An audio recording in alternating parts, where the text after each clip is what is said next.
I'm going to write one review that covers the Nobsound NS10P, TPA3116 power amp, and the power cable for the power amp.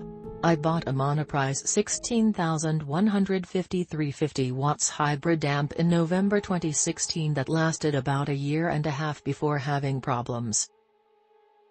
Letting it sit unplugged seems to have fixed it, but then started again. Replacement tubes seemed to have fixed it that time, but when it had problems again about a year ago another set of new tubes did not fix it again. I will say that compared to the solid-state power amp, the monoprice was much louder. At half volume the monoprice was louder than this TPA3116 is at full volume. That difference made me rethink my setup somewhat, so if you are used to a similar style hybrid amp the difference is real. I have only used the stock JJ6J1 tubes with the preamp so far. I set all the controls to 50% on the pre, and noticed there is some distortion that was fixed by backing off the volume knob. Something else to know: either if you are going for a slightly distorted sound, spoken words are buzzy, or want more clean headroom. I think probably swapping the tubes will address that, but for now it's just an educated guess. The fullness that you want from a tube amp is less full in this NS10P than it was in the monoprice amp, but that one also had multiple tube stages and different tubes, and I used better tubes than the stock ones shipped for most of the time it was working. The price difference though is worth it for a modular setup that is both smaller and lighter. In case I end up with similar quality issues I can replace only the parts that go bad. There are a few different Nobsound products on Amazon and some of them address the issue of sparks when you plug in the power cable, claiming to have fixed the issue in newer versions. Sparks did fly connecting the provided power cable into the NS10P. I did verify the power switch was set to off. I purposely connected the power first then the unit to see if I got one that would spark. You can totally circumvent the issue by connecting the cord to power last. No sparks when connecting the power amp. Still worth noting. The power cable for the power amp is completely unremarkable, it just works. Overall the sound is very good. This setup takes music from a PC and outputs to a distribution box so I can have speakers at either workbench across the span of my house's full basement. Not set up for massive volume, but I want to be able to hear while tools such as a drill are being used. I wear hearing protection when using bigger tools anyway.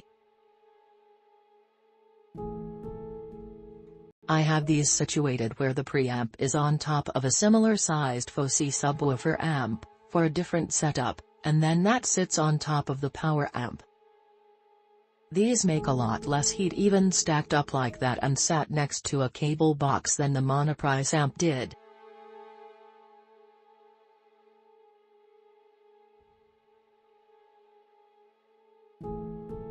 If I could change any of it, I would suggest they know these items are going to be used together, either use 3.5mm or RCA, not require adapters to use the pre and power amps together. And or the possible addition of optical, perfect size for a mini Toslink, and they do make jacks where it can be built into a 3.5mm, from the source. Pick front or back for the power switch, preferring front obviously, and common color scheme for the knobs and lights. The blue lights do look cool on the preamp, I will admit. I do not like that the volume on the pre is notched, while the treb and bass it makes sense you want to set those and leave it. You may want to adjust the volume occasionally on the pre.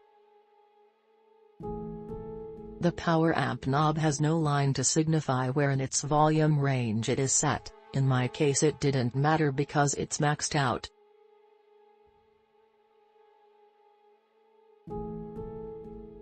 Finally, I would have wanted a sub pre-out also from the power amp, Understand now, this does not have the power for a passive sub, but that's only a small detail, and my speakers have enough bass, it's not a necessity. I paired this with a set of mica RB42s, and old PreSonus audio box USB doing my DAC duties, with a 5A24V power supply giving me plenty of power for this amp to do its thing as my office desk setup.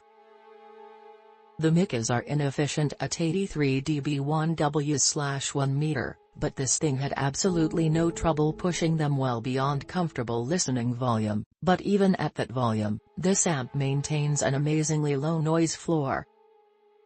The sound quality is very high. You're likely not using this in a setup that would really reveal its shortcomings, and for the price, the imaging and clarity are way better than I expected. It does an excellent job at bringing all kinds of lower dynamics into view in a way that not all amplifiers will, especially in some power monitor pairs of significantly more cost than my setup. However, paired with a high-quality DAC, in a treated room, and speakers that can take the heat, I'd say this amp does tend to lean towards the typical Class D signature of being a bit on the thin side. Though, clinical is only barely a criticism at this price point.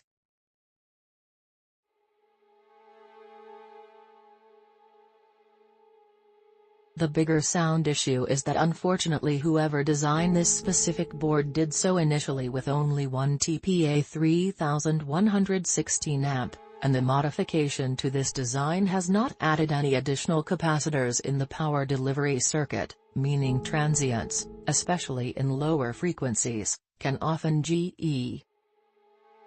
Thankfully, this tends to happen at volumes well past my listening level, but set up in a medium or larger room, I think this issue may reveal itself more often. Even at fairly loud desk levels, this is hardly noticeable though, and not a big issue for me.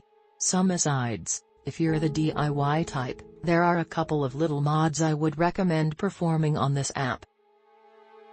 In the output filtering section, there are 4 winds of copper wire that could benefit from a shot of hot glue to keep them from flapping in the wind as they are out of the box.